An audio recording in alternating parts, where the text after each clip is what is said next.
Hi, good night, and welcome to Bank Talk.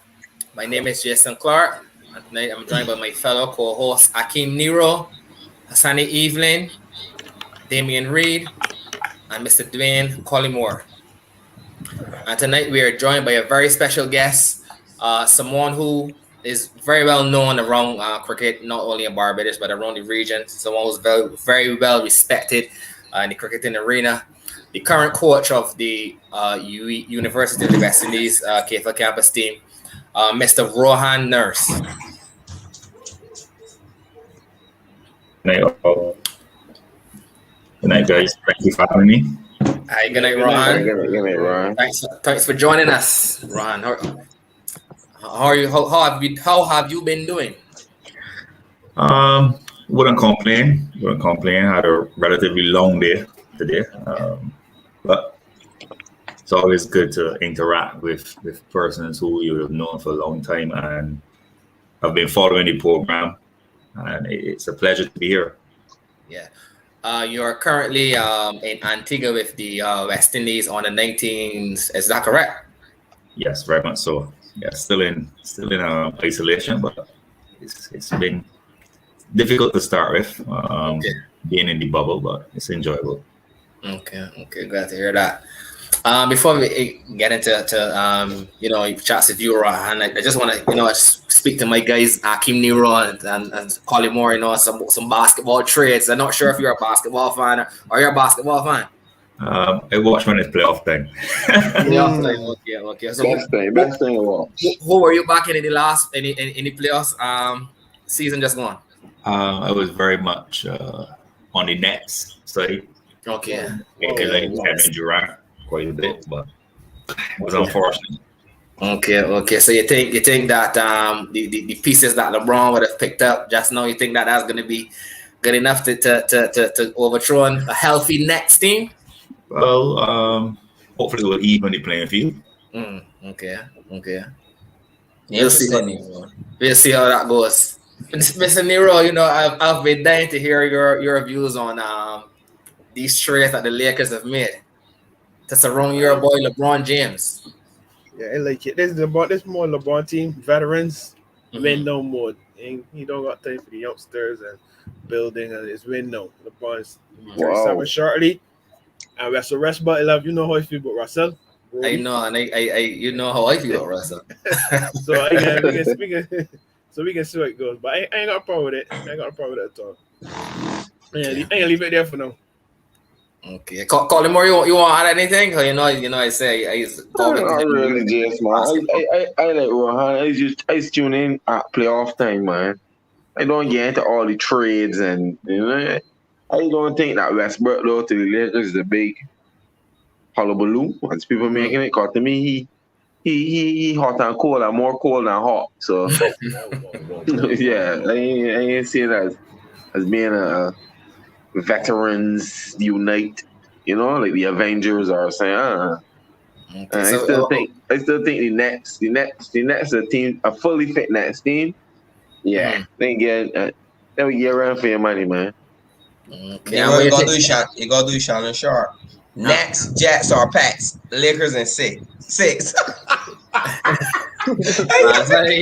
You walk at numbers and you don't even know your numbers. You said the Lakers is 7. But 7, yeah.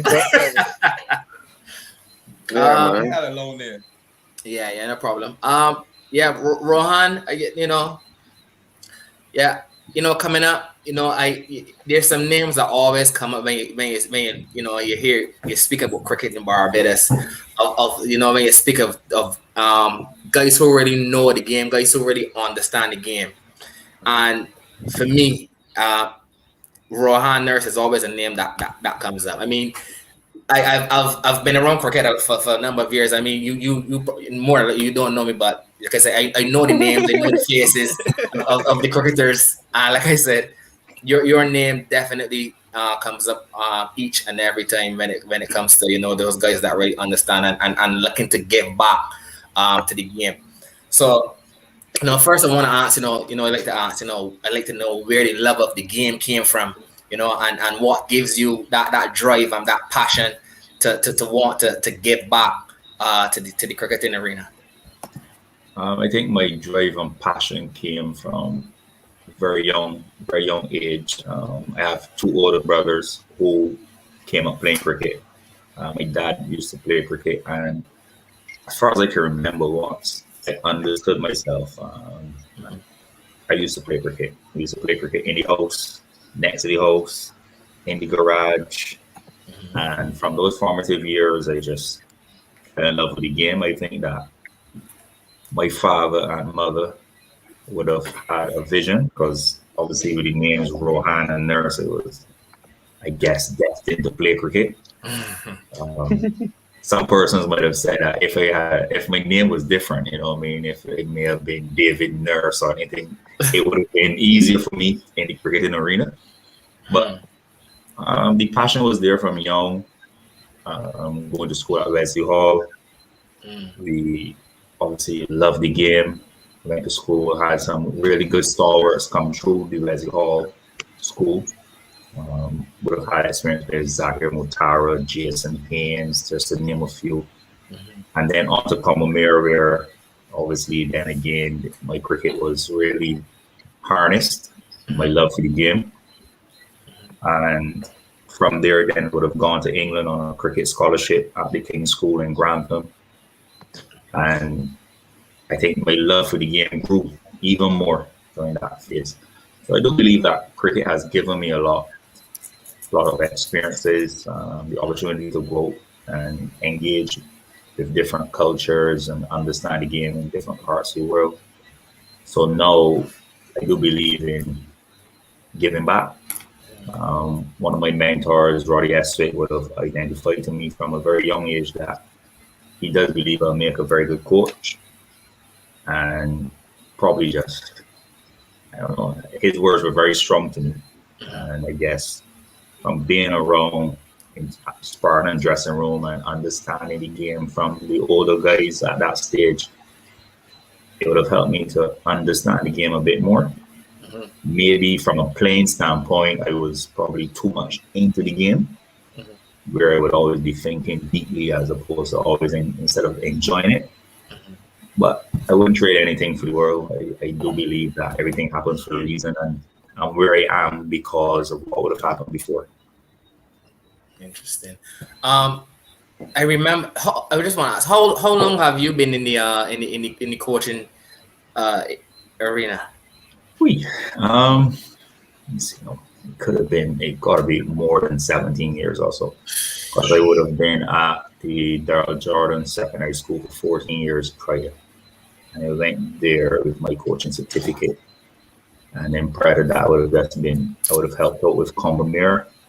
I remember the year exactly when they would have won the under 15 tournament. That team would have had in Craig, Brathwaite, Roston Chase, Shane Hoard, Justin Graves. So really and truly, that was like one of my first stints into coaching. Again, the opportunity was provided by Mr. Eswick at the Combermere School. But ever since then, I've just been always going.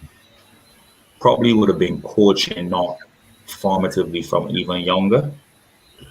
Because at the stage, when I was at Combermere, at that stage, Miss Mara Thompson, the former Member of Parliament, the wife of the former, the late Prime Minister, David Thompson, she was Oregon's mistress, that's the right term. And it was up to us then to organize cricket and organize the practice. And she would just give us the support.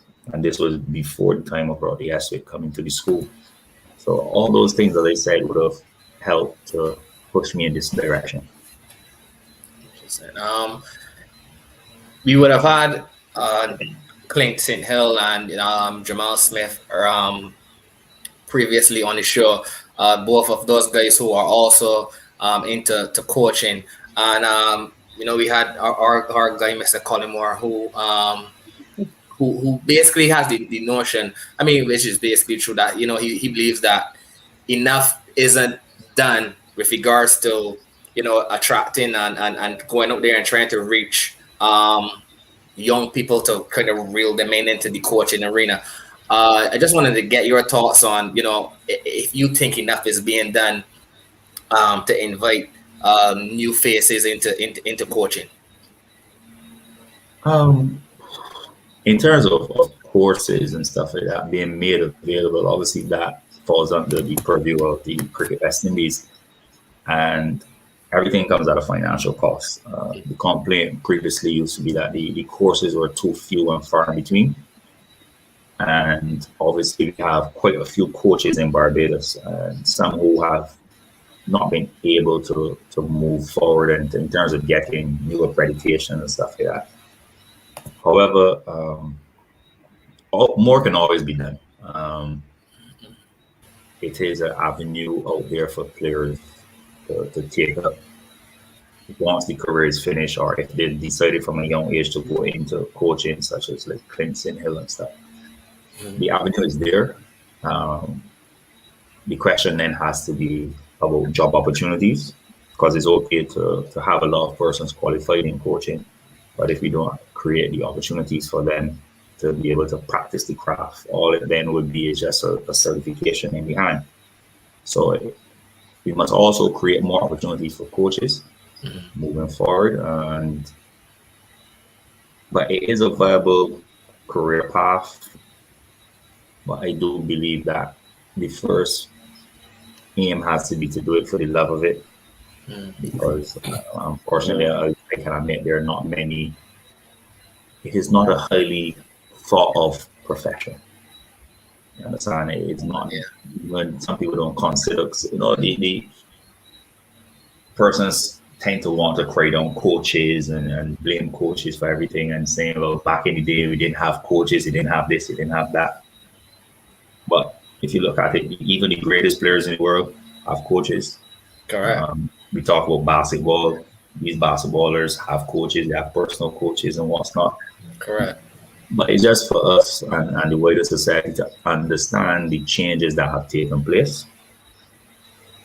And it is not easy to be a coach, but we must understand as well that the coach is not the be-all and end-all for player success. There's several factors that are involved. So a coach can do as much as he can. A coach takes care of a lot of preparation. But there are occasions when once that player crosses the line, it is out of the coach's hand. So decision making comes into play out in the middle. We've got factors such as anxiety. There are factors behind the scenes. Whenever a player fails, the first thing is, we look for something technical, where it could be something that happened at home. It could be something that happened at work. Cricketers are not only cricketers. They're human beings first and foremost. So there's so many elements that can come into play. But you've got to do it for the love of it. And the cricketing arena has gotten so wide that we must look overseas, look abroad. I know of a good friend of mine, Rohan Clark. He's now in the Cayman Islands, being the cricket development manager. And that as a great achievement, I think it is something to be proud of, where Barbados in itself could export coaching talent. We have Shirley Clark, he's the head coach of the Windward Volcanoes. So there's avenues out there. It's a fellow profession, but we've got to broaden our horizons in terms of where we're looking for job opportunities. I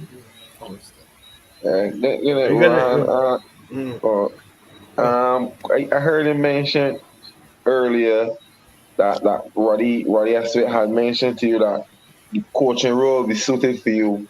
What any insight into as why he would say that role would be suited to you as in opposed to maybe seeing you going on to the West Indies or first class setup, wherever it may be? It wasn't a case where he did not feel he can go on with the cricket.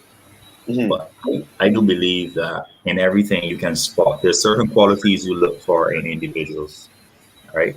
Whether it be playing the sport, or whether it be administrative, or whether it be coaching. And I think that there may have been some qualities that he would have seen at that young age that he felt would aid me in developing further as a coach. So I don't know what qualities they were. He might have seen, but he saw something. You were saying earlier. Yeah. Well, I remember before I met you, I knew the name, but then the first time I actually met you there was a big clash down Alexandra. We played St. Lucie that game. That was the under 19 squad. We would have Bernadine and Maradona Ben. That were the two star players at that time. We won the toss. I can't remember if we won the toss or up for the same. We scored 260 odd.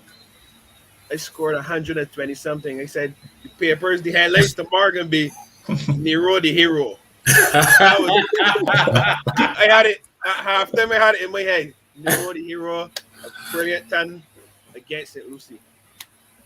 Man, all Ben beat the brats off of me, right? man. Oh Lord, that's one of the games I always remember. But can you give us any insight to what was so special about that St. Lucie team that y'all even got to the finals that year? Y'all came against Lodge, but that was a special unit.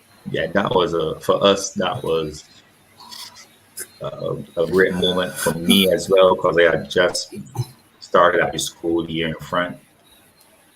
I think very much it was in the preparation. We had a camp over the Easter period where the boys stayed at the school. We did a lot of team building sessions at that stage, and it would have been like their first experience doing anything like that. And it was just to get them focused on cricket. And what was interesting is at that time, the only person that did not live in St. Lucie was Jared Bernadine. Yes, he lived in Barbados Hill. So even before the camp and after, we were able to have practice sessions late into the evening because you didn't have to worry about persons getting the bus, having to get the bus to get to town or to get home. So from then, there was just this spirit for that squad at the time. Obviously, you would have had the special talent in Maradona Ben, and then you had Jared Bernadine, and was able to identify different qualities in players that you can put together to make a good team. And it was a wonderful experience. Heart-wrenching when we would have lost the game, but the greatest moment for me would have been when all the students, because I can remember that the staff organized that all the students would get red shirts to where it was their first ever final. And after we had lost, they sang the school song. And for me, that was one of the greatest moments of my time at Darrell Jordan Secondary School because coming from Combermere, obviously that was the type of spirit that you would get at Combermere. And it was a great moment to see that type of spirit had transcended onto the St. Lucie Secondary School at the time. And I would never forget that moment. It was touching. It was difficult because even that said year we did well in the Sagari Silvers competition. But sometimes it's always difficult when you set the bar high. Success is something that I find we tend to struggle with sometimes. So coming back the following year, you only lose one player, but then the group was of the belief, well, we did it last year, and you just need to rock up and it can happen again, Sometimes that's difficult, and I would experience that when I coached the football team as well. So it was a special period of time for me, and now that you brought it back up, I've actually started to reminisce and think, what are some of the things I would have done back then, that worked, Rohan, it was a good thing. I feel Nero's picking my brain because as when you start talking with the coach at Darrell Jordan, ain't no click back, everything no kind of click back where the name was from. And it's no shame at being a part of a dynasty. You was part of history. At the end of the day, you were part of history. You were that school, and the guy above you, there's somebody on the panel that almost would have granted you the wish of stopping the dynasty. We little more special will not be talking about the dynasty, the trees. We little more. Yeah, But I remember Yeah, our finals though. That I would never forget. Nero, the same thing that happened to you. I remember because obviously I know right to lodge. So I come up there, you got carbs, you got a lot of big names, you know. yeah. Squad, squad. Big names, Mills. nah, Cullen playing our final. No, not Yeah, That's Carbs. Sergeant. Carbs played Start, Diego, Diego. right. Micah Sarge, Howard. Michael Yeah. Howard. Yeah, you got Springs. I Yeah. had a lot of big names. They tell myself, well, we coming up against St. Lucie right now. We can beat this here. We may score. We had a decent score. I think we scored 170 something or 171 a little bit though. Tell myself, man, that's enough. There was a dubious decision early on. We got to show. Yeah. That's Corbin, boy. Woo. I tell myself, man, these is enough friends. But Nero, Mardon Ben come out there. I Marlon That Blank was was the a stuff. dog, boy. Nero, the man. That was in my year. That was his year. Listen, you might have me nervous too. Might have me ruin it, but then Mills pick him up. No, you're missing a part. You're missing a part before that, Fed. You can't skip that chapter and get to Mills. Something happened between Mandy the Blazing and Mills. Something happened. I can't remember what it was. I would let the other person. I would let that person recall what happened, man. Recollect what happened. You know, the spotlight with the stage was too big for that person, man. Too big, boy. All right, Rohan, as a coach, when you saw that, you remember the said piece, or you want a refresher? You may need to refresh my brain. All right. Yeah, I think Mills was bowling then. And, you know, there was a deep mid wicket, a very deep mid wicket, you know. And Mardon flick it, so he flicked nice, straight in deep mid wicket hand. Yeah, All boy. deep mid wicket had to do the person was just deep mid wicket walking, ball shake hands, bounce, ping, and wait for four. That's not that ball. I don't even think that ball touched my hands. Like, But it is, I ain't calling names. Man, I ain't calling names. You're not calling names? I what it up? You're not calling names? As a coach, man. All right, first of all, that was St. Lucie final. So, how you as a coach was able to, I know you said you can't, but the day of, take a shoot the day of the emotions of the guys from beginning to end. You know what? Obviously, it would have been first final. Mm-hmm. Biggest crowd that any of them would have played in front. Correct. Yeah. And I can remember having to take them to the far side. Yes. That's a point. Yes, to talk with them and take them away from the crowd, because again, the feeling display was not up to scratch. And for me, it was the occasion. So we had to take them away from the crowd, talk to them frank. You know, when this closed what was said, but it was a frank conversation. And just to get them to recognize, well, look, this is your moment. You know, and for me, making the final was a big achievement, but it doesn't make sense being here and just being here. Let's compete. I think I remember after the water break, they were completely different. The run chase was obviously, as a coach, I wear my emotions on my sleeve all the time. So I was pacing up and down, because I wanted them to win, not for me, but for them and what they would have gone through. And falling short, and you continuously look back at it, as I said, it was heart-wrenching. But in the end, I think that they would have actually benefited more at that time. They came out of it winners. Even though they did not win, obviously, the cricketing public did not expect them to get that far. And That's they put incredible showing in the final. So it wasn't anything to be ashamed about. It was great. It was a good game, man. It was a good game, boy. Yeah. I'll never forget. It was a good game. Rohan, moving a little from the school cricket aspect. You know, with UE, you know, like they're more the players there who more, I would say, understand the game a little more, as in to school cricket. So how would be the transition? I'm also, I think you were doing a great job at Wildey. because you also transformed Wildey from, Wildey had a period of time Wildey was fighting, was struggling, was fighting to get promoted, Then when they get promoted, it was down there. And then they had this year where Wildey just turned around, just get a lot of youngsters seem to got a goal in hand. They seem to just decide that we can play, but we want another. Then you got Carlos, who's a tremendous individual. Like, if you know Carlos, me personally, not, it got to be cricket related. He can just share. Carlos can just talk. Carlos can just talk. Carlos can just talk. If you ask Carlos, why you should do this, or Carlos can give you. So that period there was really a period where I would say excel your career, and so to speak, in terms of showcasing more of Rohan Nurse coaching ability at a higher level than we said Darryl Jordan. So how is that transition between from the school aspect now to semi-professional and professional setup? Okay, I don't want to jump past the Wildey.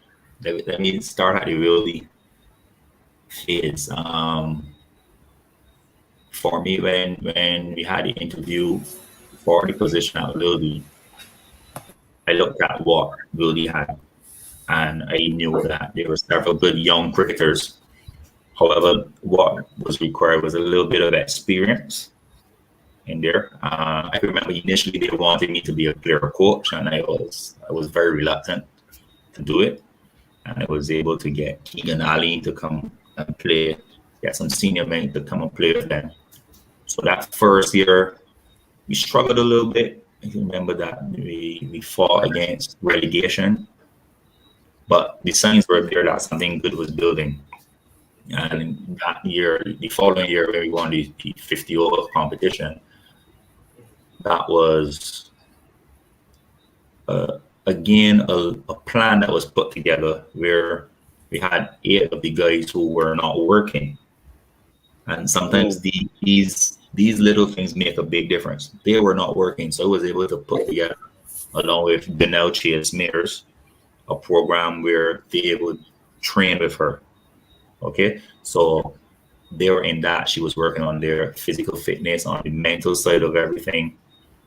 And 8 out of, let's say, a squad of 13, training together, working on the mental side of the game, along with the addition of Shane Paris to that group, was critical in moving forward. And I think the best game that we had during that period would have been, in terms of performance, would have been against Empire in the semi-finals at Empire. That was a complete performance.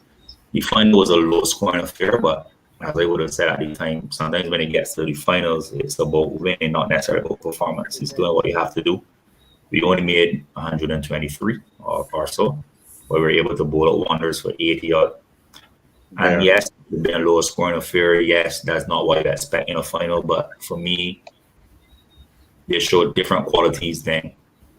And it was at that stage, we had good success. We were challenging for the 3-day title as well, but we fell away because we would have won first time in eons that really would have won a 50 over competition, and we didn't have time to celebrate it because the next week you're back into cricket, fighting hard. And I just think that the energy at practice and the focus wasn't there for a couple of weeks because the guys were still elated with what for them was a great achievement, and we didn't get to celebrate that.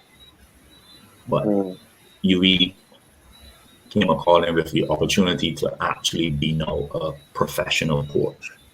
It's not often in the Caribbean that you can put that on your CV. When you fill out the document and to say occupation, that you can put professional coach, and it is what I love. So I said, you know what, you can go for it. You know, obviously UE would have had a very rich history, recent history, has been very good, and to be in such a professional setup, semi-professional setup, with student athletes who now operating at a different level, I thought that it was a great opportunity for me. And it has been, it's not challenging, but it requires more of you. You have a higher quality of player, higher caliber of player, but then those demands are different. their demands are different. You've got to balance pushing them hard in cricket and also ensuring that they're doing the work at the university. And then you have players who are aspiring to play first class cricket, some who are there already. And it's a different requirement at every level. It's a different requirement at every level. Coaching has its basics throughout, but as you move up the ladder, you have to tinker somewhat with the basics and deal with what is required at certain levels. So it wasn't difficult. I enjoyed the environment at university. Obviously, again, accountability is very important. Planning is very important. Reporting is very important. So when players work and they get home, they want feedback immediately when they leave, because quite a few guys are involved in like doing Rhode Island cricket and stuff like that. So when they go off, they still have that contact with you, right? So it's never ending, but it's really pleasing and rewarding. Isn't it, Rohan? Yeah, one, yeah. There's a few questions. All right, you start. The coaching. Wait, let me start with asking. You start playing at what age and transition fully into coaching? Like at what age? That's the first thing. I think I stopped at 32. Yes, Okay. I stopped at 32. I had started at 12. I started at 12. I played Division 1 at 12 years old for Conway Schools North against Carlton and Carlton. So, yes, I may have stopped relatively young, but 20 years, giving it a full long time. It was like, the dressing room started to change a little bit at Spartan as well. The discussions after the game started to change towards it was like, this is for me. This is for you. That wasn't for me, but it might So yeah, I started at about 32, so the transition fully into it. Okay, right, cool. You're now a part of the West Indies under 19 coaching staff. In this current climate we live in with COVID, you're now getting to be amongst these guys and stuff for the first time. How difficult is that coaching these guys from here in Barbados, like via Zoom or whatever format you use to get a connection with these guys? How difficult was that to coach these guys from a technological aspect? Well, for lack of a better word. Let's look at it this way. It wasn't necessarily difficult. We looked at it as an opportunity now to change the way we do things. And I felt like, you know what, this is an opportunity in COVID now to change it. Probably we should have been at this stage before, but now we're here. And it wasn't necessarily Floyd and myself only.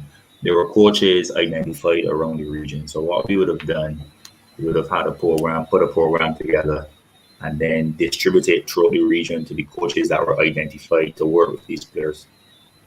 So it was a team effort in terms of coaches would carry out the program, take footage, send the footage back. So you got long nights, you're reviewing the footage, you're discussing with Floyd and saying, all right, well, you want this player to do this, X, Y, and Z. And you send that information back to the coach. They work on it, they send back footage. So long hours, let's put it that way, long hours, because then you still have the boys in Barbados to work with as well. So there are long hours, lots of reporting, making notes, and just having that feedback and that link between coaches. And I think that the real positive is that throughout the region now, we would have had more guys operating off the same hymn sheet. So everybody's working off the same, preaching the same thing throughout. So it's not a case that Barbados is doing one thing, Trinidad is doing the other, the guys in the Wingers are doing something different. Everybody was on the same page. You would have identified some technical flaws. So some guys were then able to get individual attention to work on their own individual things. But generally, the program spanned across the board. It wasn't only technical stuff. We would have had mental skills aspect of it. nutrition, strength and conditioning. So all of that would have been it's been a holistic package. And having the guys together, like today we were able to do one-on-one interviews with the players. So it was 28 players here and 28 players at the other location, Utopia Park. So 56 players having interviews, giving feedback on what the program was like, what they take away from it. It was very exciting to hear them speak about their experiences, and look forward now to seeing the first practice session and then seeing the games that they're going to play. But I wouldn't say it was difficult. It's an opportunity, and I think that it is the way forward. Obviously, with everything, you can improve on it, and it's very exciting from that standpoint to see how we can build on this program going forward. Yeah, Rohan. 2 quick questions. And what would you say is your strong point? What would you say is your strong point as a coach? What's your strong point as a coach? And secondly, a couple of weeks ago, I would have went on tech score and assisted in delivering some mystery to the youngsters. And obviously, you and Jamal, y'all were working for some with Floyd. How has it been working with Floyd? And obviously, I know you're going to be taking some notes and seeing how Floyd operates on a day-to-day basis. All right, let me track back. Strong points. I think that teaching has helped me tremendously with my coaching, and studying at Urdeston has helped me tremendously to understand that there are reasons behind everything that happens, and understand how different backgrounds, how a guy's social upbringing can impact the cricket. So I have learned patience. I would have worked at probably the best school that would teach me patience and teach me understanding at Jordan. And it's a case where I bring that out to my coaching. I'm very analytical, very technical. I would say I'm a very technical coach. But I've also learned how to embrace the individual, embrace the different ways of getting the end result, and just being approachable. I just like to know that I can work with anyone, any player, any level, and be able to deliver to them what is required to the highest of standards. In terms of working with Floyd, coming up, I used to just see Floyd as a very good cricketer within the Barbados hemisphere and the region. I always used to look up to him from that standpoint. But when he transitioned into coaching, obviously I was not in the UE program, I was on the outside. So you just look at Floyd like, can work him out, because it wasn't close to him. But being closer with him, working, has been tremendous. We are very much on the same wavelength.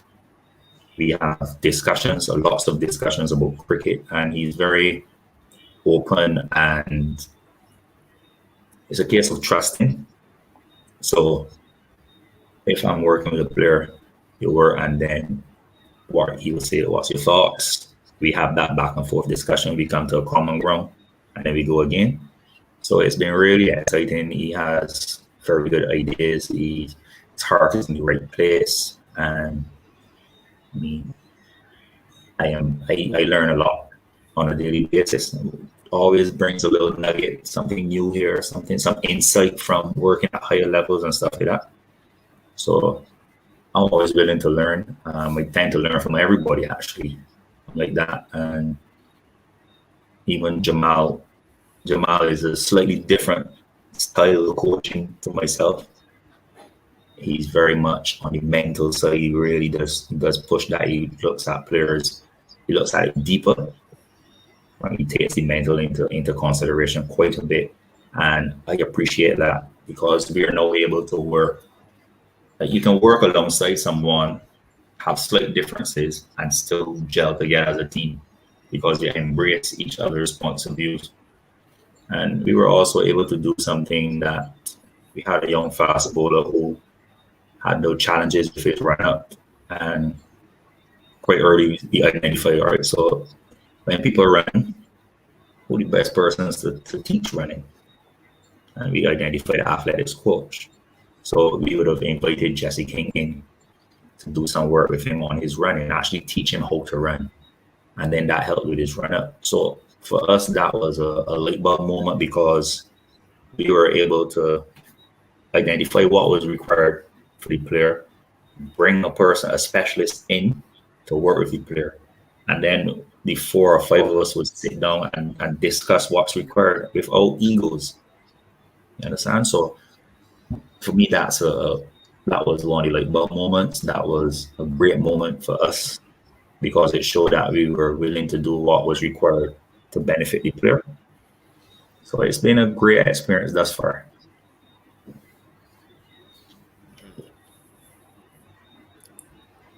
Any more? Right, Rohan. Couple questions. I was listening very intensely, and I hear you mention the physical, the mental, the breakdown of the game. Where do you see yourself from here, going from here? And some coaches like to get all the highlights, the good times.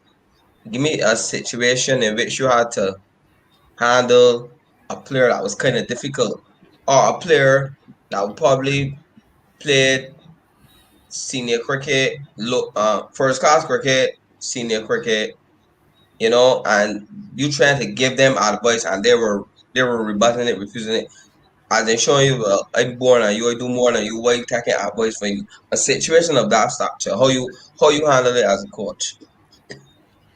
All right, so I could start with a difficult player. I don't want to call names. Right, you don't want to call names. At Wildey, I had what I would consider to be a challenging player for different reasons. Not necessarily bad behavior, what's not.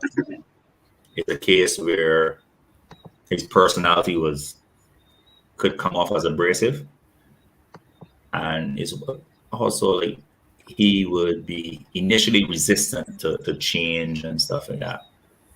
And then you come in at practice, and then all of a sudden he's doing what you would have asked for, but in his own time. You understand? And then comes on a Saturday and then does something completely different. So that took me a while to understand. And there was also a situation where not a difficult player, but I had a different view of the player than he had of himself. So I was looking at this young man as a batting all-rounder, whereas he was saying, "No, coach, I'm a bowler that bats a little bit." I was like, "What with your technique and everything? Nah, you got to be batting at 3-4 and everything." And we had a little back and forth, not arguments or what's not, but just differences in opinions. And one day I just stepped back and looked at it from his point of view. If he's a batsman who bowls spin and only scores 30 runs or 25 runs, technically he's failing. But if he's a bowler who bats and he scores the same 25 runs, we would say he's done his job. Yeah. And that, in essence, was what was like a comfort zone for him. And when I embraced that, when I accepted that, it was like, okay, cool. And then his performances started to improve both with bat and ball. So sometimes, again, it might not always be the player. Sometimes it's the coach that has to step back and take ego out of it. Always be willing to learn and just have that belief that you don't know it all. So that was interesting for me, those two instances. In terms of a player further up the line, I've not encountered that situation. What I would say, however, is that the guys further up the line have an understanding about how they want to play and how they go about their games. So sometimes as a coach at that level, how we go about it, you allow them to work with what they want to do, how they want to play. but you've got to be very tactful in introducing new things and knowing when to come in and when not to. Quite often they would ask, "Oh, what do you think about this? Oh, what do you think about that?" And you give the suggestion, and then you give them the opportunity to either you can do it or they don't do it. But you don't have that back and forth. You need to. It needs to be a collaborative approach. Some players like to say, "Well, this is how we play." So then you tactfully have to say, "Well, all right, you've been going this way for the last 10, 15 innings, and this approach isn't necessarily working, or you've been going this way for the last 10, 15, 20 innings, and you're averaging this amount. Is this what you want?" And then they'll be like, "Not really, no, coach." I say, "All right, so let me give this a try." So it's not a case where you stand and say you shouldn't do this or you shouldn't do that. You must. Obviously, these guys work with stats. These guys work with analysts and what's not. So you must bring that to the table. And sir, I can share this story. Jason wouldn't mind. I always felt like Jason Holder would get LBW. Right, when the ball is of a foolish length and what's not. But he looks as if he plays across the ball. And we paused the session. I spoke to him about it, and he said, "All right, let me just bring up some stats, some statistics." So we brought up the statistics, and we recognized, well, Jason Hardy gets LBW. So it appears that way. And then the discussion came about in terms of the length that is bowled to him and what's not. He understands the length of that, so he takes that option. So sometimes we make it especially at a level, you might have an opinion, have a view of certain things, but these guys work with statistics, and statistics is becoming more and more important in the sport. So I know we spoke about Russell Westbrook, and my friend doesn't believe that he'll add anything to the Lakers, but I don't believe that they would trade him without looking at his statistics and working on what he can bring to the tables. Correct. Stats are important. Stats are important when it comes to coaching, when it comes to all facets of sport these days. That stats can mislead them though, but that's all right. It can be very misleading, but that's where you've got to be very smart not to take everything at face value. Facts. All right. Well, so the other question, we receive yourself going next 5-10 years. What's the level you want to take the coaching? It's an interesting question. I would like to continue to have an impact on the overall development of West Indies cricket in whatever capacity it is in. I have done work from the coaching education standpoint. Previously, I would have administered courses. I would have assessed coaches as well.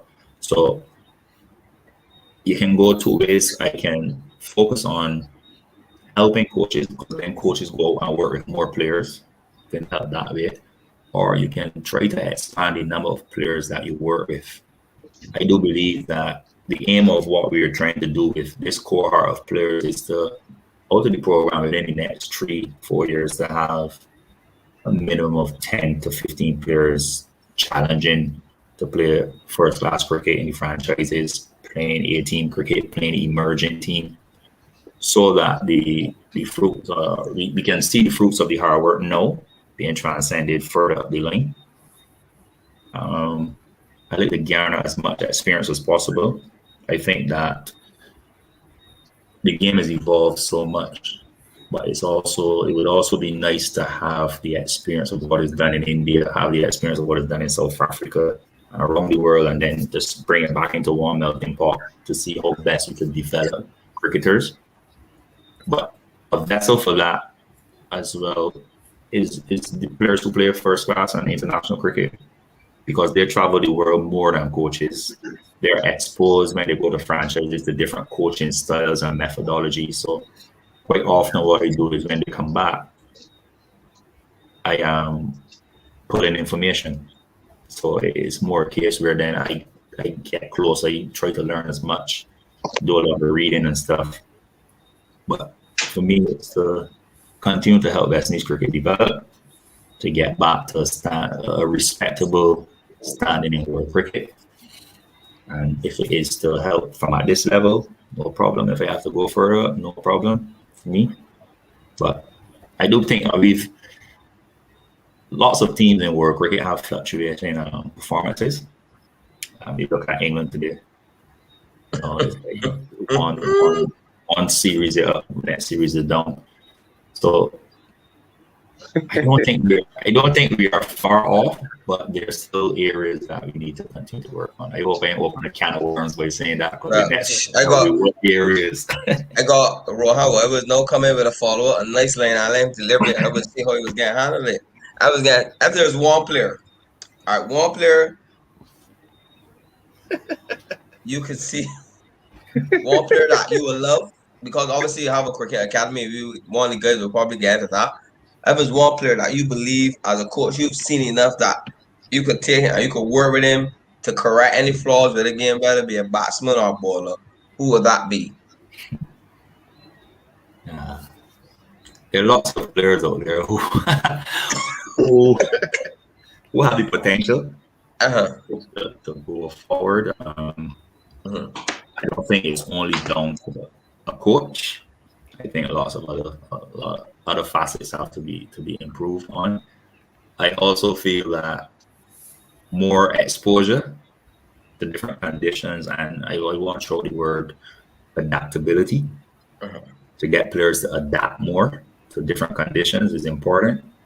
And once we are able to master that, no matter which coach it is that they're working with, I think that we will start to see some more improvements. We do really compete at home, but it's when we go away from home that we want to see some more consistent performances.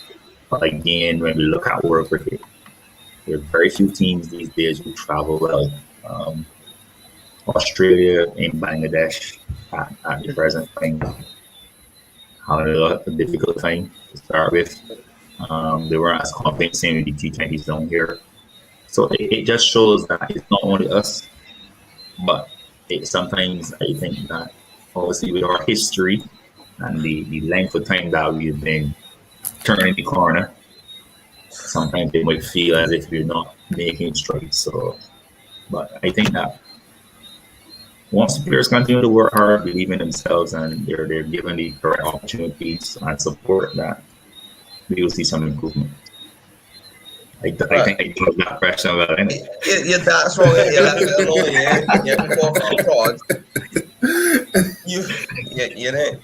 You said, but you know, I can keep prodding, I can keep balling that line. You said just now that some teams are good at home or whatever, and you know, ain't no one coach that could. All right, let me hold in. He lost that series versus South Africa. You know, as a coach, looking at it, what's the areas you see as a weakness in terms of, well, we all know the subjectivity to the pace and the movement. Where are some of the areas you think the batsman, is it a case that these batsmen need to go and play more overseas cricket? Is it something they can work on locally, regionally? What do you think it is? I'll ask you a question. What impact do you think our shortage of fast bowlers in first class and regional cricket has on our players' ability to bat 90-mile plus bowlers at international level? And preparation in pitches as well. And good pitches, yeah. It's true, Nero. It's true, boy. It is true. Right there, boy. Like they was saying last week, we in the Caribbean expect a different result from the players, and we don't fix grassroots issues. I can guarantee you the curators in the Caribbean, yeah, even though each pitch might be unique, I can guarantee you all of them are on the same pitch. Like wherever cricket play in New Zealand, the pitch on grass. So it means that the message in New Zealand to the ground staff is we working with grass on all the wickets, regardless of what's your. But whenever you come here, it's like, all right, Barbados might get a good wicket, St. Lucia can get a good, then you're good Jamaica, you don't know, you're good Guyana, you don't know. So these are things that need to be corrected before we see a lot of change. Because you can't go, I think the players just who get the criticism.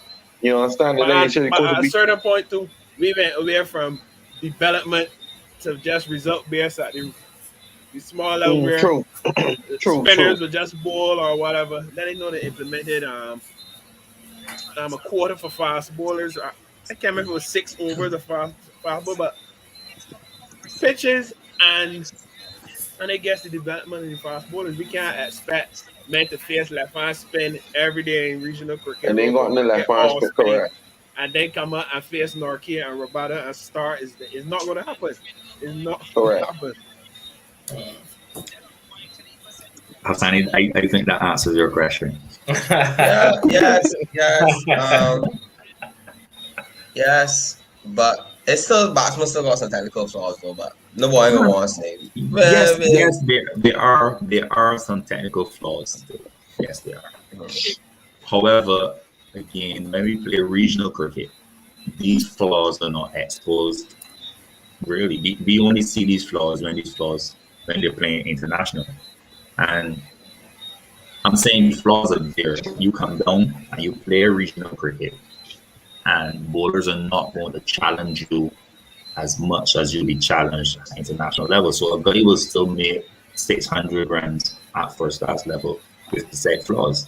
But Test cricket now is something completely different. So I watched Johnny Bairstow would have come back into the side today and scored a heap of runs in the 100, what's not. But we come back to the same thing. You know, he started well. But you know that in Test cricket, they will give you 30. And give you 30 runs, not a problem. Because if the 6 man batsmen get over 30, that's only 180, and you're struggling. So I do believe, yes, it's a holistic thing, but we got to look at the impact of our lack of quality fast bowlers throughout, and also good point made about the pitches and what's not. So it's not just a one fix. However, I think that if players, because let's look at the responsibility on players as well. If a system is set up where we encourage our players to go different parts of the world and play, instead of having to play first class cricket or play local cricket, if we can get players to go to different parts of the world and get that experience, I think it will help the Test side in the long run. Right. So that means I don't know if you agree with me, Rohan. So I'm one, right, that I believe it's only in Barbados that we don't got much proper facilities. Obviously, like in England, the drainage, and that is one play local cricket in the middle of the wet season. I expect the man to get proper wickets about home. In the middle, not at the end, in the middle of the wet season. You got Elsa again too. But we can't play it any earlier because then you got your cracks in the field. But down that hard low water can't. Well, I ain't currently gonna be in some water, but catching real water in the wet season, you know, and early in January the dry, you know, you sprinkle and make sure the grass good. And I believe it can work. I know with climate change now, the weather is kind of unpredictable. It's not really straightforward as before. But Trinidad's local cricket plays between that same season as well. That time frame as well. It plays early in the year, I think, the start. Right, yeah. So that will allow the guys to then go and play in the county cricket. You know, get a little exposure other places where, you know, England, and that's our time they move in ball the conditions so they'll be able to adjust. But I can't play local cricket and still play in England at the same time when both playing. And in the middle of crop over too. Because you know the fella, let me be real, the fella crop over. You're gonna enjoy yourself. Yeah, it does happen. But this year, pleasing from a coach's standpoint and a cricket lover standpoint was the amount of players that have gone to England to play league cricket. Correct. And I think that that's a fantastic opportunity.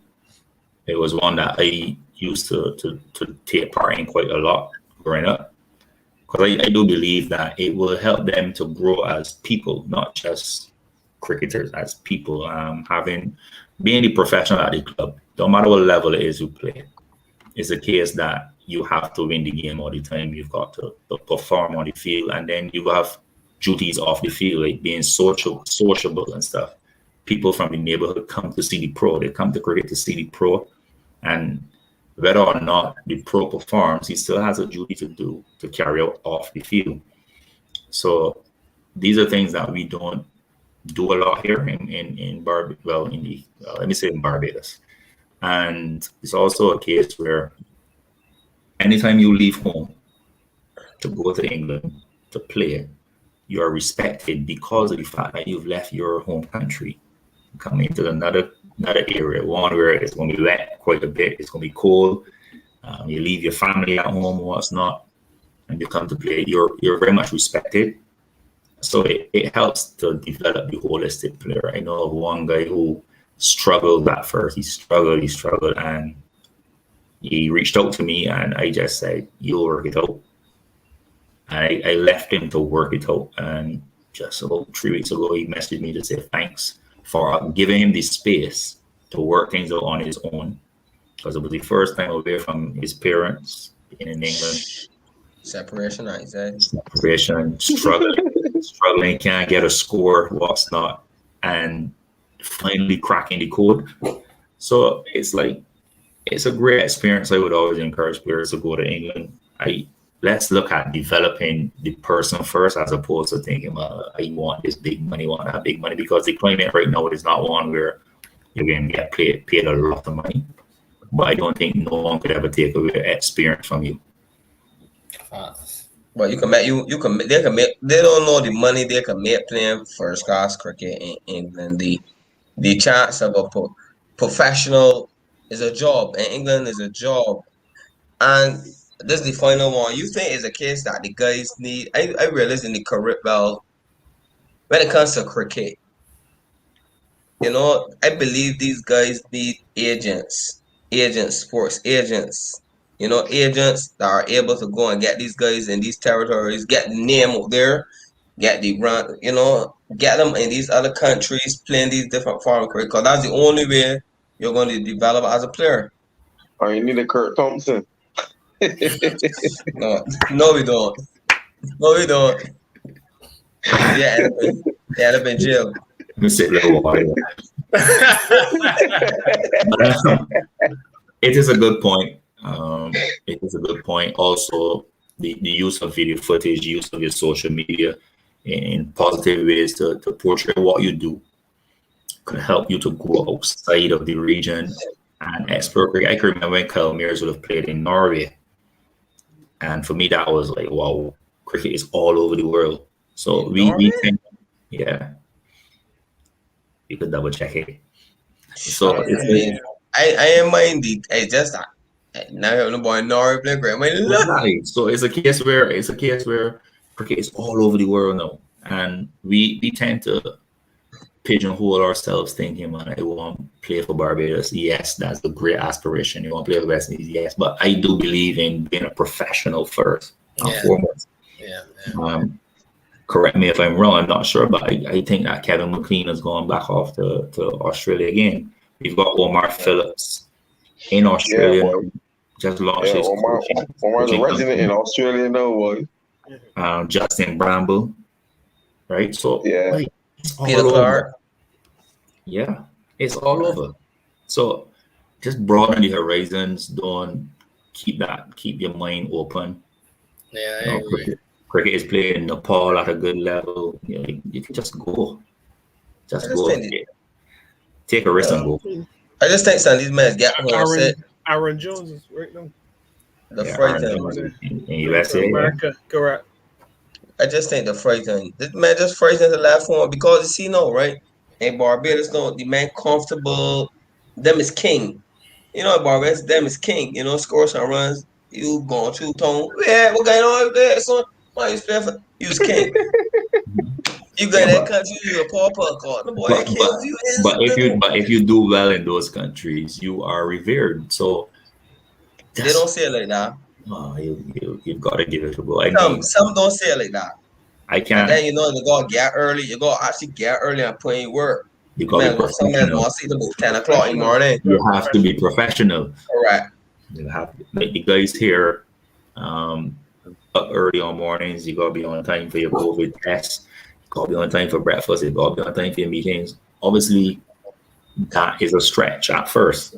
But if it is that you want to go to the next level, if you want to be an elite athlete, these are the things you have to do and be disciplined doing it.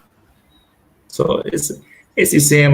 For me, playing in England would have developed me as a person first and foremost, and I think that is the major takeaway that I would have. And you make friends for life, you know. So I encourage anyone if to get the opportunity to go and play. And when you leave England and you could go to Australia, leave England, go to Australia. When you leave Australia, come home, spend a little time, back to England. On again. Yep. That's fair. Yeah. Any more questions for Rohan, guys? I just want to know how I think it was. You might off there, really. How it was feeling for Pollard with that 174. Really was there talking there, colleague. Oh, sorry, Jay. Damien, I got to look at you differently, man. Ho. You ready to do your research, man? It was that game was so interesting. That game. That game draw. I couldn't believe it. I was chirping him all game. You know, in that extra cover, and they chirping. But he just looked at me and smiled and just keep doing me doing. You know what I mean? It was good because also Smith got some runs in that game as well.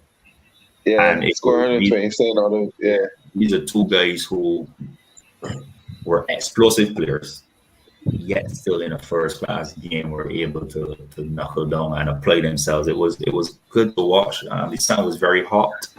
We played out at Garcar Park, and it was long days, but it was enjoyable. It was enjoyable that moment. And the draw, because I can remember the lights came on. I think they were chasing. They had a small score to get in the second innings, and we did everything to delay. The lights came on. Corey Coleman refused to bowl the ball. The captain refused because the lights ain't supposed to be on. Oh man, it getting dark. You know, it started to get feisty. It was long on, running from long on to long on the next side. It was like, and getting on you, everybody, like, but you can't look. And it was a good moment for me, being involved in a game of such magnitude and knowing the history between Barbados and because I can remember the first game of the series when I would have made my debut at Weymouth. We had them on the ropes. We probably should have won the game, but it came down to we lost 2 quick wickets and then we decided to shut up shop. You know, and I think it was a case where we preferred to draw the game at that time as opposed to losing to Trinidad. So it was interesting. It was interesting, man. Really was asking earlier. I was more looking for you to do this, JS, but yeah, do it so I can do it. I hear Nero talking about he went and learned some mystery. No technical. You troubling anybody, Rohan? You troubling the youngsters? You think about it, right? You understand what really happening. But I always enjoy when senior. I think I can call him senior. No? When senior bowlers come and work with the younger guys because experience is a big thing. So with all the shots that they may have or they may have developed, that know-how is still very important, knowing when to apply these skills. He started out well, but eventually I think got a couple of things and reverse sweeps in and stuff like that. It was like as expected. Because I don't know how a guy with one leg still coming on Saturdays and Sundays. I understand this. Rohan, your answer of that person has been the most honest since we started. Man, Craig come on here and praising the bowling that he's a very good, but I understand Craig likes to motivate the guys to do well. But you are blunt and honest as a coach, and I can respect. I take my hat to you, sir. Really, I know at some point in time, Rohan would have obviously seen or played against Nero at some point in time or calling more. But I tell myself, you know what? I get eased up today. I get asked Rohan about I play Rohan brother a lot too, man. Impact. Empire, yeah. Nurse. Yeah. Good guy. Good guy. Listen, almost talent. Everybody is talented. Huh? It was some more than others, but everybody's talented. Yeah. The talented guy say, man, they were calling more. I honestly don't. I just don't think Nero's bowling is as you know as good as he makes it out to be. But I end of the day, if he's playing, and I'm available, I'm definitely gonna go and support my guy. Even if he's playing just a bowler, I definitely gonna go and support my guy through and through. But it's good to hear your perspective on his. I'll say this: he's done well over the years. Yeah, definitely. And maybe persons are still playing him. They're still playing the Akeem Nero from 5 years ago. Oh, repetition. That's true. Because as you said, Rohan, he is a very talented he's a very talented cricketer. That is the truth. I would not deny that. Is he just as good as administration though? Well, is he going towards that side of things? Shortly. I just like to say that I've always been observing Yorkshire over the years. I think that it's a good little club unit, and obviously sometimes you tend to see the same names. So Yorkshire without Akeem Nero is unrecognizable, and having Jamal Smith as a coach now, I think that the guy's on the right path going forward. He's very passionate about what he does. We sat just recently and he said, boy, the fellas are practicing and they're doing what they have to do without him being there. And I said to him that is the right signs, because the coach is not the be all and the end all. If Jamal can't make it, club practice should still go on. They should still got senior men there to run it. And all you need is for that ethos and that work ethic that he's trying to instill in the guys to continue without him being there.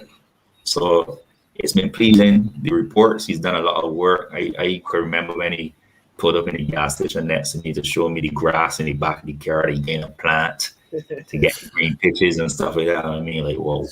So it's a good sign. Hopefully you guys will have a good 40-over season. Set your goals, and once you hit your goals, nobody can question anything that you guys do. So just keep everybody in line there. Administrator, you're the president now, Maki? No. Louis, no. Buzz. Okay. So what's your role? What's your role?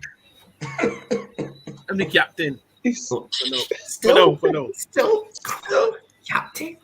But no. Yeah, because the COVID, they're going to AGM now, and then they're going to AGM, they're going to take cancelled. You pick the oldest player. So we just pressing forward what we had before. We call that day. You have a different opinion on it. No, I'm not saying stopping that change. Me, I a little more laid back than Nero, man. Nero's stuck on a little more the rules, and me, I just turn up, play cricket, talk some folly, and go home. And I'm a club man, though. I'm a club man. I always run the club. So if not saying to me, yeah, I would do it. But y'all going upstairs and you Thursday night, you got to decide who can play and who left out. Put that in group chat and I get to go. Very nice. I said Thompson here saying Nero pay this body. Cause he never said his body. I think Nero paid this person because he never heard what Dave Thompson in my life. To be honest, he never commented on this show. Nothing, boy. All of a sudden tonight, the ball, but he is one of the smartest bowlers in local cricket. Whoa. Oh, this is Nero YouTube. Nero is YouTube. Let's go YouTube, boy. I'm gonna be umpire, man. They umpire. He has to umpire. You paid. Nero, that means we got you, Nero, man. I don't mind. We need to go back and look at all Nero's runs wickets and see who's the umpire. I can smell a The conspiracy here. stats would show that Dave is This making is- the majority decision. Yeah, Dave. You said 100% umpire. So Rohan, you might have to go look back at that semi-final game and see if Dave Thompson was the umpire then, because the one that Nero got 900, boy. It don't make sense. Jason, it don't make sense. Yeah, It don't make You sense. I mean, you It Nero, don't make man. You old fox them, Nero. You old fox them. I mind that. I mind Straight and you. straight You old fox them. You old Straight fox them. and straighter. Yeah, man. Straight Yeah. and straight. Well said, Rohan. Well said. Well said. On behalf of the guys, Rohan, I'd like to thank you for coming out tonight. It was a good discussion. It was a very, very, very good discussion. But before you leave, I'm going to ask you the question. Who would you like to see on bench start? But you're going to help us with the link. Well, let's see on bench talk. Whoa. Man, you put me on the spot, man. But you ever had rain Austin? No. Mills was telling me, yeah, Mills thought of me. Mills talked about he the other day, actually. Crystal. But he's here now, so if you send me a reminder, I would give him a nudge, and maybe because that'll be another perspective, a different perspective that you can have. Easily, good, easily. Okay, no problem. Thank you, Rohan. If you getting the thoughts on West Indies and England, man, I want to get you in the hot water, you know? Thank you very much. All right, guys. Thanks for Yeah, coming, Thanks a lot Rohan. for joining us, Appreciate it. Rohan. All right. Have a good one. All right, guys. On Nero, yeah. We lost Collymore there. But Nero is it's good to see, Mr. Dave Thompson. Admitting that you're not one of the biggest. You're not the biggest spinner of the ball, but you're a smart bowler. He said, and it's good to see that. It's good to That's what my see respect, man. That's what my respect. that. Well, like I said, we lost Collymore there, but we're just gonna go on until he returns. We had the West Indies Pakistan T20 series. I mean, unfortunately, there's not much to talk about there. We had a lot of no results, and we just had Pakistan winning that one game, which was a pretty close game where Pakistan won by 7 runs. So I mean, like I said, there's not much really talk about for that particular series. But I guess we could just quickly speak on touch on that one game. I would hate to see that hurt. I would hate to create more against the head with a bottle. Ghana's got a rare rainfall during this time. Enough rain. Why would you carry a T20 series on Ghana for? Yeah. And put it morning to be size. So be I'm size. glad you touch on that part. Just, oh my God, like, it just so far, like, we have the biggest T20 stars in the world. In world. Easily. And we are selling out the cricket for the TV rights to please the That's Pakistani exactly it. audience. TV rules. Jason, we have the biggest T20 stars in the world. world. And we are playing T20 at 11 o'clock. Yes, money's money. And any days all because of the finances, but Lord have his mercy. Lord have his mercy. Nero, let me talk about It can't you be playing in playing Ghana. What game was at 10 o'clock, Jason? Yeah. Mm. What in Ghana? A T20 game. In the Caribbean. In Guyana. Let me Our money, in Guyana. our money means nothing. Yeah. It's all about the pocket, the other people audience. Hey. My God, man. My God. As I say, I guess money talks. Go ahead, Rudy. No, I was agree with you. They laugh Exactly. seriously. Yeah, I see big so world many on coming up. social media. People, somebody from Pakistan was saying, regardless of what time it is, they can sign up and watch it. So they basically agree on Nero's agree with what Nero's saying. But They play cricket at 10 o'clock at 2020 at 10 on a weekday. But Reed, you play at Ghana at 6 o'clock, you ring and still fall. It's a rainy season in Ghana. Please. I understand the boards got money. Some play. You should have carried the Sri Lanka series done Ghana because it was still early anyway. So say it was still good in Ghana. You carry them in the heart. I was attack 11. So no. So now Your best product. you Your product. the guys didn't get no preparation before the World Cup now. In the last minute fine tuning. We ain't get to send off DJ Bravo in a very dignified and deserving way because I still ain't make the money because cricket wash out. So you still get lost. I ain't saying keep it in Canada because he pitches the port. So you could have carried Trinidad, but Trinidad. Can't play cricket 10 o'clock, 11 o'clock though. And Ghana got legs. Border got legs. I don't know. The should. But yeah. As I said, it's interesting to hear the guys speak on that though. The 11 and 10 for T20. Yeah, that's we got back on him. And he never got technology to join. He pitch. He pitch like there you go, no tricks and make and play when water run off and a big real water pipe. So like. I don't know. I would have never carried there to begin with, man. That was a poor decision by vaccine career board. Poor. Pitch poor. Canada and Ghana. Middle of season. 10 o'clock in the morning to be precise. I was asking you guys, Colin Moore, you didn't have much cricket to speak on. But the guys are basically discussing the fact that the timing of the series in Guyana and also being played in Guyana. So the guys and Nero touched on, the timing was basically fit for TV rights and not basically for us here. That's just bringing you up to speed. But you see that thing with TV rights, it's got issue with that, It's got issue with because at the end of the day, just West Indies can sell cricket. West Indian players will sell cricket. Yeah, I say which means TV companies gonna come to we. You understand? People gonna come to see we cricket. Yeah. We cannot keep selling out our cricket and using TV rights as an excuse. You tell me if radio rights come up in the next 2 years, ESPN got radio all over the world that you can tell me about radio rights so you can play my cricket at 7 o'clock in the morning because it's 12 o'clock in India. You can't keep doing these things and want the Caribbean public to sacrifice. Like you think F Western, yes, we ain't got the money, so to say, but I don't hear the board members getting a salary cuts. I don't hear just hear the players. But you think West Indies got India, that India gonna play their series to suit 7 o'clock night time for Caribbean people? No. Never. The cricket can play to suit it. And we sell out with cricket for too long. We sell out with the CPL.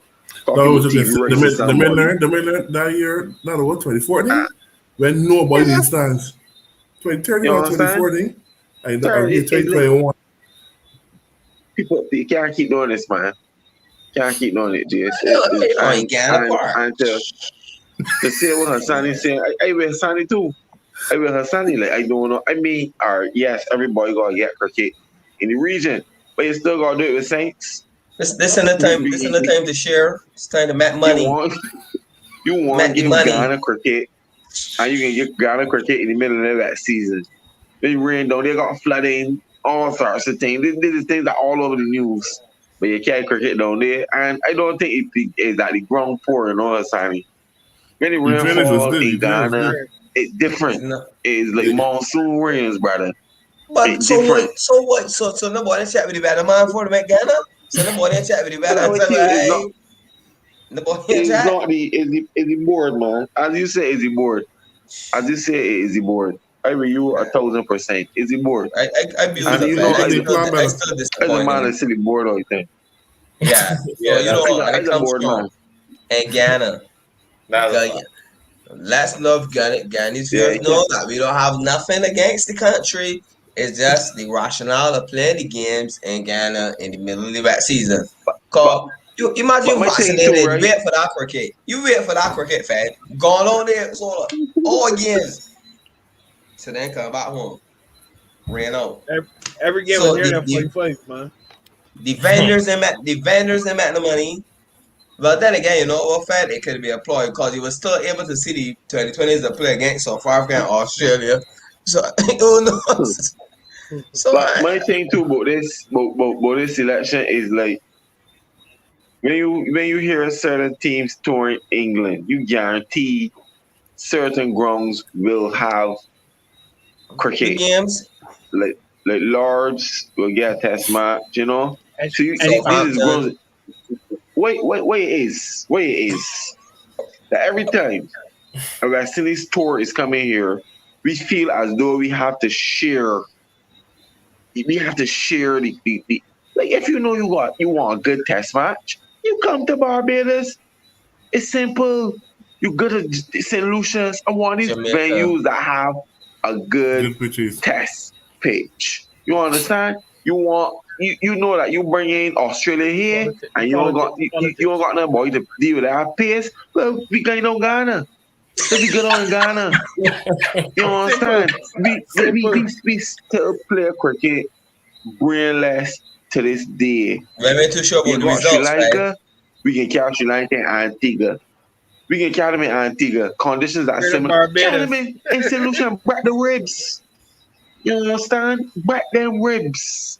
We can carry them in Antigua and it's like it's bad for me too, man.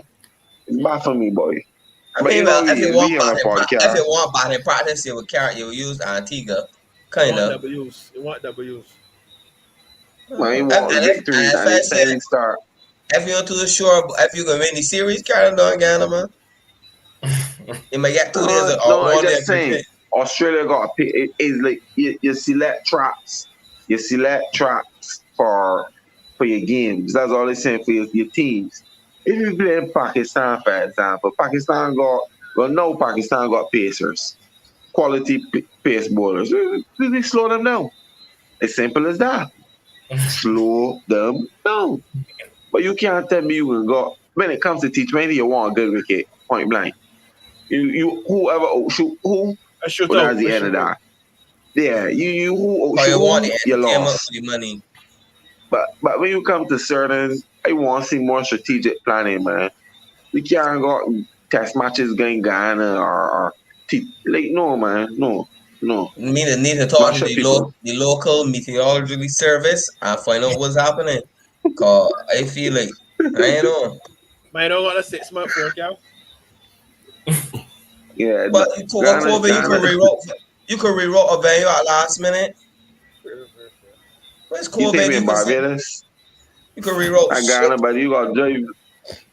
You got to do a lot of No, driving. but I mean, This is big. if you realize, like, you just get them is do the weather week, Sunday week in advance. Them left Barbados, quick so the Monday to Ghana to play. They left Barbados the Monday to play Wednesday. So you could have said, all right, you know. You got many I mean, cameras. You got enough mind things, you, right? man. We have sun every day since then, you know. Hot sun. And that's them cruel. I would say hot and real pellet and those that Ghana can't watch no cricket at all. I want to get to the other game here, man. Jesus, bro. Talk, Nero. Yeah. The losers of the World Test Championship final. Well, yes, we had the first day of the first test series between England and India today. England got off to a pretty okay start. I think they were 40 off for 1 or so at one point. Ended up being balled out for 180 something, I think, odd. And India, is now 21 without lost both of their batsmen, Rohit and Kerala, spending some time at the wicket just to see out the first day. But Nero, since you really wanted to get to this this segment of the show, I'll start with you. Man, doesn't have to here. Just to get your thoughts on how you thought the first day of this series, and also let you get your prediction of how you think the series is gonna go. Never say when they can laugh and call me a laugh, so I can just say. But you can say we're using underdog. You don't know that are coming. Hey, get Mike. Hey, DJ. DJ. You can DJ. Right, DJ you too. Honestly, this is normal England against quality bowling attacks at home. England can make between 180 and 240. Is what the other team can do. That's be all time. When England play bad teams, they can make 400. But when England playing good bowling attacks at home, they can make 180 to 230. Jimmy Anderson now abroad is who's come and keep the game close.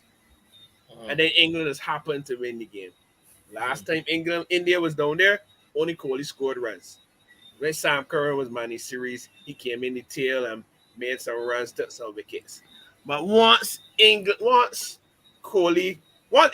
perform as a team this series, it should be at least, and they should win at least three or 4-1. What? 3 or 4. What they perform, because like any day, Root and Sibby, they're not going to hurt you. They can hurt your head by batting long, but they're not going to harm you. You understand? Crawley, Root is just scored big half centuries, man. Yeah, like Crawley, Root can do Root stuff, but in there, that's after there, they're banking now on Johnny Bairstow and Josh Butler to bump the score to 300. You understand? Johnny Bairstow can give 25, and then he get LBW or Bono. Josh is Josh. So it all depends on what Jimmy Anderson and Broad. That England will go as far as they go. If Jimmy Anderson and Broad come out and have fantastic spells, but what you have to say, India got some reserves there. If I don't think Anderson will play 5 tests, India got Ashwin even play today. Ashwin could come in. Yeah, I was surprised with team that you feel though. Yeah, Patel could come in. Yadav could come in. So India set up well for now. I set up for the long haul. But once India plays some positive cricket with the bat, should be an easy series victory in England. It's a pity it doesn't count to the new cycle of the points in the World Test Championship. It's a pity. No. Back that near Q today. That's the best thing there, buddy. Yeah. You really saying them games are listen, man. This is the series in towards the cycling star yet. The cycling star. So India got a bad team that's beat the ball. So what were your thoughts on the game and what Nero? Sorry, Nero gave his predictions. Really, your thoughts on this first day and your prediction for this series. I kind of lean in with Nero. England batting they really not. England got their openers really average 30. So their openers in really the top class openers, and you also get back long and frustrated and score 20 off of 2 handballs and got to hit more than ever. But Burns may get a little 50 if he lucky, but I look for that for Sibby for sure. I'm surprised Sibby's still in that England side. Crawley, well, that's true. Crawley, I know Crawley started hot last year with against Pakistan, scored a double century, I think. But I ain't really looking for you to do that much either. We can get 60 and 70, and then take 7, and then take 7. I'm like, all right. Turn this back here so you can back here and sit down. Rook can get 100, and every Rook can get 100 at home, huh? If he does, it can just be 100. Yeah. They give me that big 100. Dang it, he got to score 100. I look for at home, looking for the score. At least 200. Start good too. Start with 60. So yeah. But I look for that pass 120. He did his usual thing. 60 again. What that's Joe Root special? The missing base to for sure. Let's talk about Sam Curran and all kind of thing. But give me a second. Yeah, call him more. Sorry, really. Stokes is a big hole to fill there. Huge. So Sam Curran. I think mentally, he's going through a lot. I think he's going through a lot. You see, something going through a lot of Sunday. Then he still got some injury. By the time Stokes missing, got Ashwin in play. But equally important. They are equally important. He didn't matter. He didn't matter. Whatever way to flip it, Stokes. When New Zealand was doing the main score, man, I see you like 9 pictures, Nero. When New Zealand did the tour of the main, I see you like 9 pics. But Stokes is a big one. Stokes is a big loss, though. Ashwin is a Huge loss. Ashwin is a mini one? But Ashwin, there's not a non-factor on a hard wicket. Ashwin's a non-factor. But Ashwin, you can't compete too. You can't compete too. Nero, I can't agree with you there, Nero. I can't agree with you. England pitches hard. Ashwin no turning wickets, man. Wicket like that. It's not turning. Stokes is a game changer, Nero. Stokes is a match winner. Nero, we basically trying to tell us here now is that Stokes is the well, actually, Australia. Come on, Nero. Come on. So, Nero, all right, watch it, Nero. What is serious? You would say like that. I don't even know what to say. You would say that Ashwin could change a game or win a game for India. Whatever. Want to know how people Stokes? I believe. But Ashwin can't win your game for India. We back Nero. I know what telling yourself.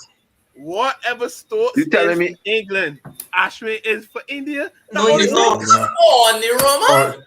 Jeez, brand Nero. Not even close, Nero. Nero is not even close, Nero. No, what is serious? I know you may serious, but are you serious? We want to know if you serious. What I heard in my head, though. Nero, you talking about my God test devil? But we already telling him. Nero, you talking about my God test devil? Hear me now, no. Nero, I want to hear you. Yeah, fair. Give my chance. All right, so you saying though. So you saying. Hear me now. Comments still cut down. All right, take the emotion on it, fellas. Take the emotion out of it. Emotion was never in it. All right, hear me now. In the bowling echelon, in the world, Ashwin is higher in any pedestal than Ben Stokes is in batting in any pedestal. In the subcontinent. In the subcontinent. In cricket, Ashwin got what 500 wickets. And how much in the subcontinent? When the Mac sport, Nero, we ain't disputing. Nero, you are Nero. So here's my question then. Nero, what he in the starting level? If he's such a big player, here it is. Here what it is. level today? I just want to excuse it. Here it is. What did the get start before he? Because in the last time Ashwin played in England, he was a non-factor and it was a fine no. It was for all the marbles. He was a non-factor. He was an improper fraction. Don't get me wrong, Nero. I rate Ashwin. But I can't put him in the caliber as best. You got two players to select from. What he start today? You got two players to select from. You got Ashwin. You got Ashwin, Nero, and you got Ben Stokes. To win you again a test match. You sound like they want to sound like if LeBron and Kobe Bryant. Who can take the No, don't about my argument, Nero. Nero, I'm not a basketball. No. There's all rounders according to you. You're going too far. You're moving like Columbus now. You ain't too far left and you find out it's carry right. I want to know from Akeem Nero, you have two players, Ashwin and Stokes. Who are you picking to win you a test match? That's all I'm asking you. I want to know about Kobe and the helicopter crash and LeBron and the Space Jam. I want to know, you, Akeem Nero, got Ben Stokes or Ashwin to win you a test match to pick. Who you picking? Ashwin. I ain't sure. Here, Chase, Nero. Yeah. Nero, boy, let me know, boy. Nero, Ben Stokes is arguably one of the greatest. There's a man called W. Ever, Nero. Ever. I mean, ever. Can you see Ashwin playing that single-handedly? Winning that they may have wanted 77 or something. So listen, when Leach the man scored 76 or they 77 the last man. Fred, never got Gus a deep with he. I know the joking, man. Ashwin, You got to be Ashwin, joking, Nero. do the dog. You pick it Ashwin before Ben Stokes to win a game for you. Nero, you serious? Man, somebody telling me edit this segment, man. Somebody has to edit this segment here, man. Wanna know that I love Benjamin Stokes, but y'all acting like Ashwin is just a peasant. Nobody is crying no Ashwins, you know. Nero, we acting away. We acting like Ashwin is the best. Subcontinent bully. He is. He destroyed England out there. Ashwin can play the World Tag Championship. And I tell you before the game start, Nero, you should play. You tell me what you know. The man know how to great series again. So what happened? He should have been the 11. He should have been the 11 today. He should have been the 11. If he's such a big player, what he start? All right, give me stats, then. Ben Stokes got 10 test hundreds, right? Correct. And 167 wickets. I should got 5 test hundreds, right? How much against West Indies? How much against West Indies? How much against West Indies, man? How much against West? I can preach to you. Tell me how much against West Indies. Four. And then one against England. All 5 in India. Yeah. All crickets. In the subcontinent. In India. I sure got triple wickets. And how much in India? I want how much in the subcontinent. How much in the subcontinent? So Nero telling me, there no. Let me say this first. That's it. It is this first. I just telling that I don't want to hear that Ben Stokes was out. That's all I'm saying. That's all I'm saying. You gonna say Nero? Ben Stokes out is a big loss to England, Nero. Ashwin is a huge loss too. But Ashwin out for injury. The man just simply is not Nero. It is not Nero. Listen, but you know what's the funny thing? He acting like Ashwin get a little injury. The man just simply, man. The man get played. The man was fit and he missing in. It's a big difference, Nero. Big difference. I agree. It's a big difference. It's man. I let how you start this series, Nero, man. Please maintain, man. Please. Some boys have been playing out of me.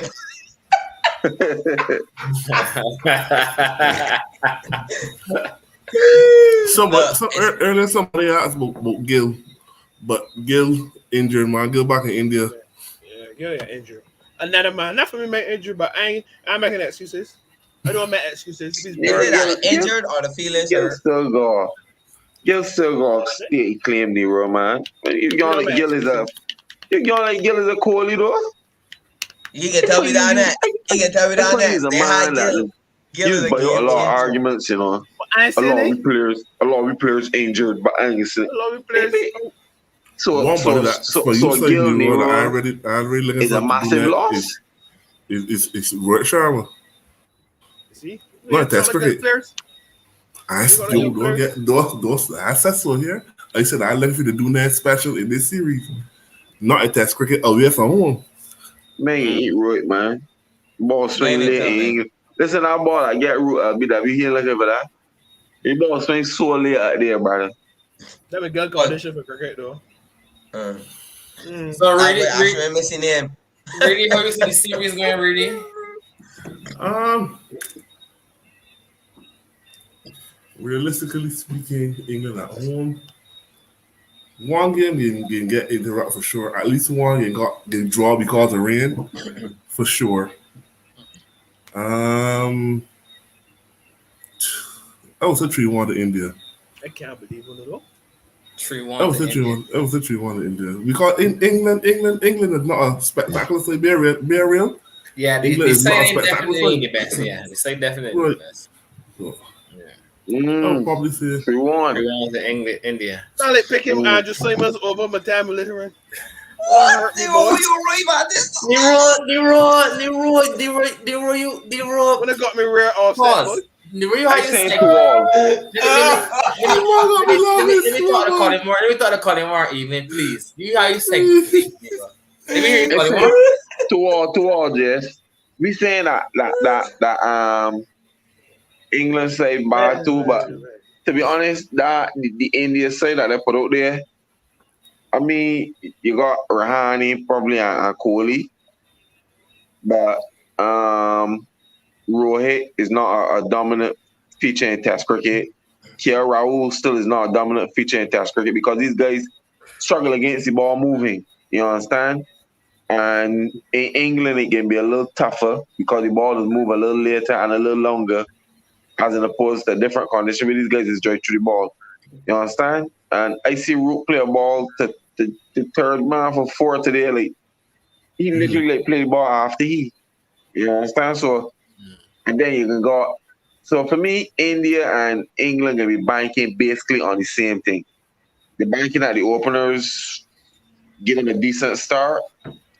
Kohli or Root do the usual, and then in the bottom you got Pant, Bairstow, Josh Butler, and then my guy Jadeja.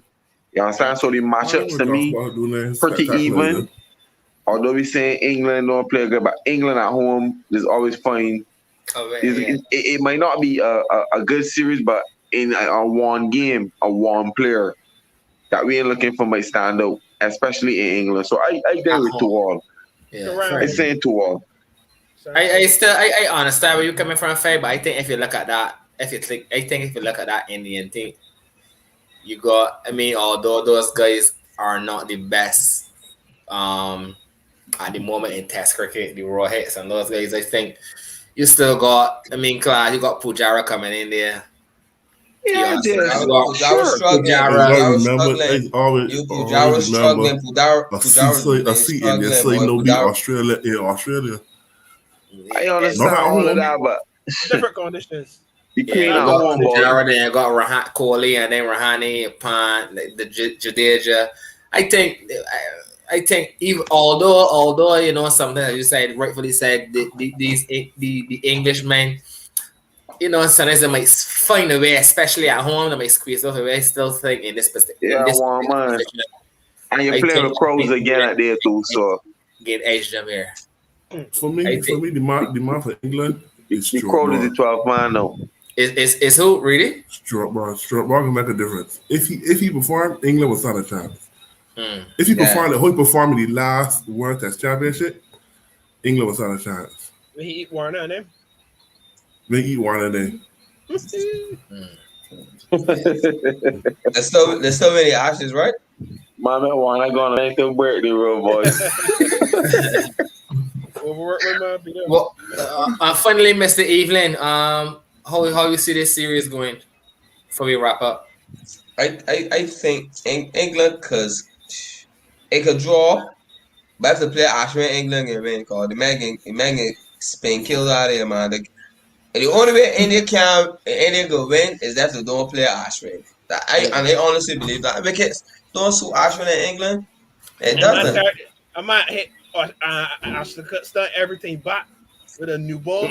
Ashton Cut retired, big man. Ashton Cut England best batsman ever, brother. I'm retired. And he hit his stuff at his best with a new ball. So Sally was your prediction, man. You just talking this thing. I said I might get a prediction. I said I'm giving a prediction. You tell me what this boy play. Man, want you score a line. He score a line, correct? He score a line. Man, they want you looking at a cop out. But if this boy played, this boy give it was you score a line. I can play safe and say 2-all. 2 apiece. Yeah, play safe. 2 apiece.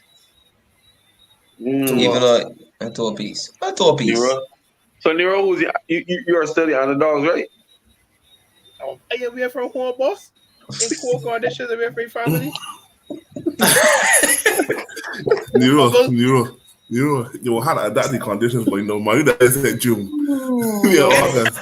Okay, be favorites to be from home. Oh yeah, let me make home. Okay, be favorites to be from home. You see. A poor Rohit, a struggling Rahane, a struggling Pujara. And the Trump card is playing. Therefore, I swear, in the 11, you should be paying bench. So we can win. He's on the dogs. So Ashwin got that poor selection thing. We're not so when call the coffee tower, you can see Ashwin running also. But the race is not for the swift, but though the are they doing the England Oh, thing they and rotating players? but though the who endures to the end. You sound like us, boy.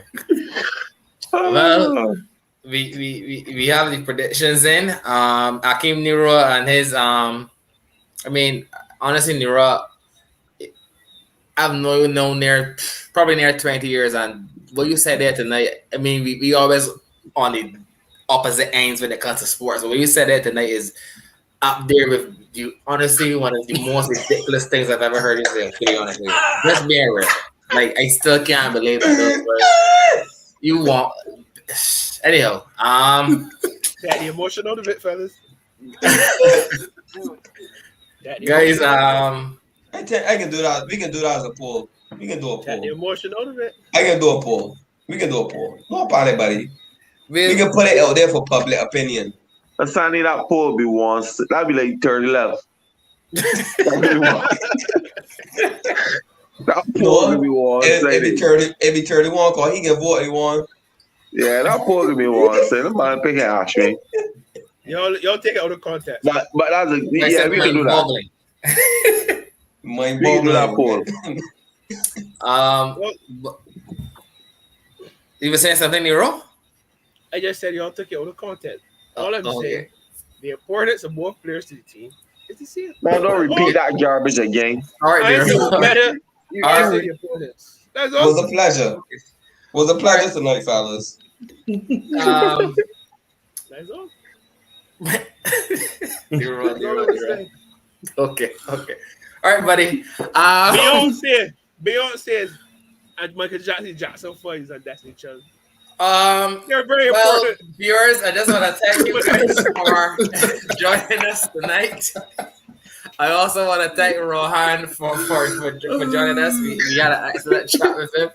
And once again, guys, do not forget to like, comment, and subscribe under the video whenever you do watch it. And once again, thanks very much, and have a good night, everyone. Yeah, fellas.